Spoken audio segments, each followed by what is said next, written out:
I thought of Marcellus Wiley this morning, whose life story is absolutely unbelievable. He's got a book out, Never Shut Up, The Life, Opinions, and Unexpected Adventures of an NFL Outlier, came out a couple of years ago. And Marcellus Wiley, Speak for Yourself, co-host, is now joining us live.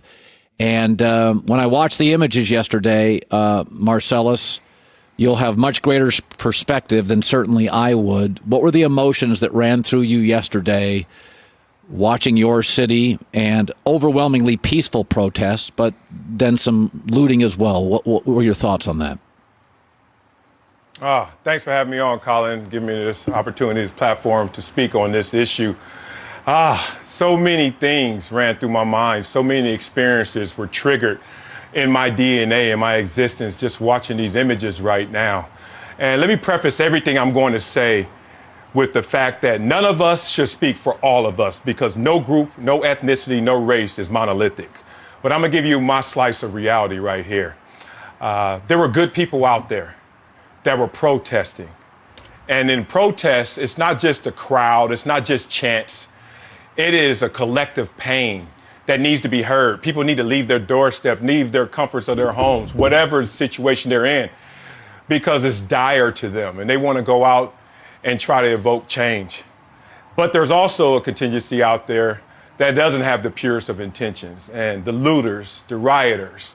And it's unfortunate that that crowd is also mixed in with those with the purest of intentions and hearts to just try to make a level playing field in this world, try to really inspire that change. And what I saw yesterday was something that took me back even before I was on this planet.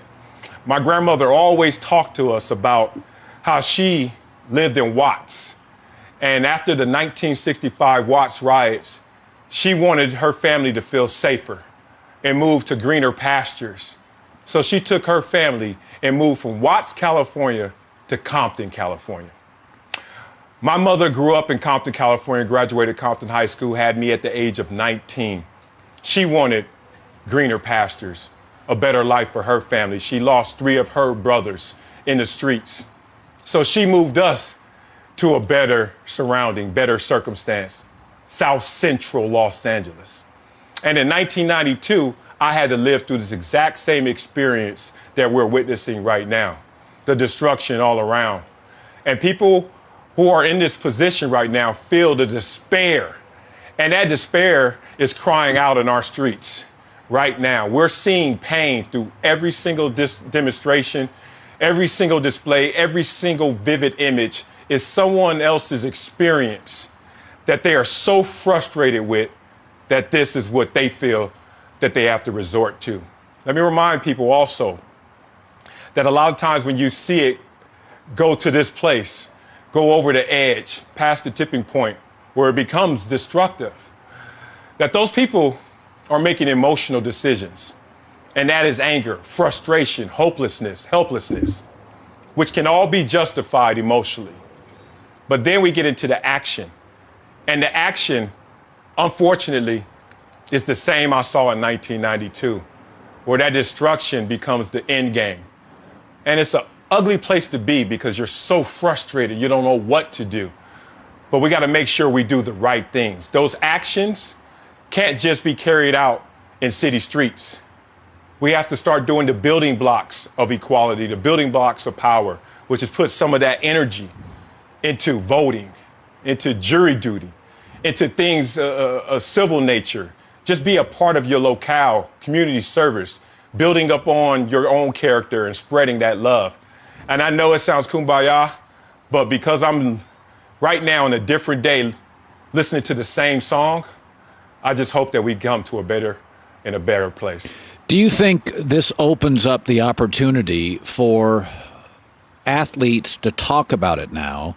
That there's always been, I've noticed this, that there's sometimes a discomfort, there's pushback. LeBron's never cared, but LeBron has so much power. You've never cared, but are you encouraging other athletes? Listen, I know you'll get pushback. I know you feel you can lose money, but do you believe athletes have a responsibility, a duty to talk about change? I don't. And I don't because I used to be one of those kids in this desperate situation, growing up around despair, the daily interactions, the day-to-day circumstances that affected me and those around me. And I'm sorry, no athlete in the professional world kneeling during kickoff, tweeting during his off time. None of that changed my reality. What changed my reality is I realized that there was a mountain to climb. And I realized that a lot of people were on that mountain with me. And it's tough. And it's treacherous. And you're being judged. And there's overt racism. There's implicit bias. There's all these hurdles on that path. But I had to get to that top of that mountain. I had to. And I didn't need anybody else to encourage me. I know a lot of people sell hope. And I remind people it's one letter away, hope, from the word hype.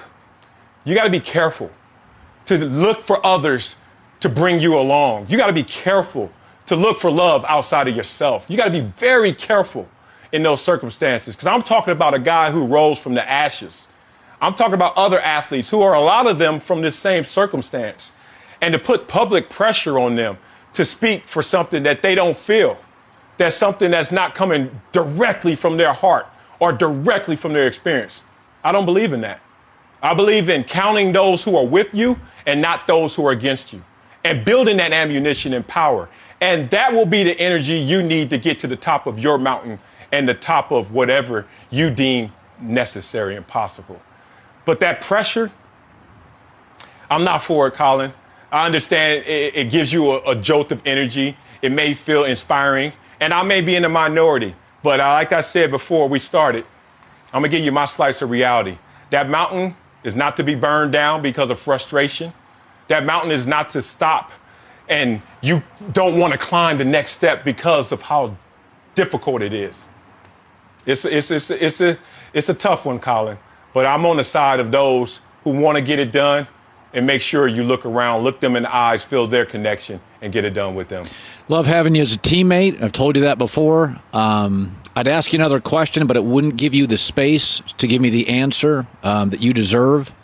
I just think you're a smart guy. I feel lucky to work with you. And on days like today, and speak for yourself, I'll be watching, and I want to thank you for everything you do.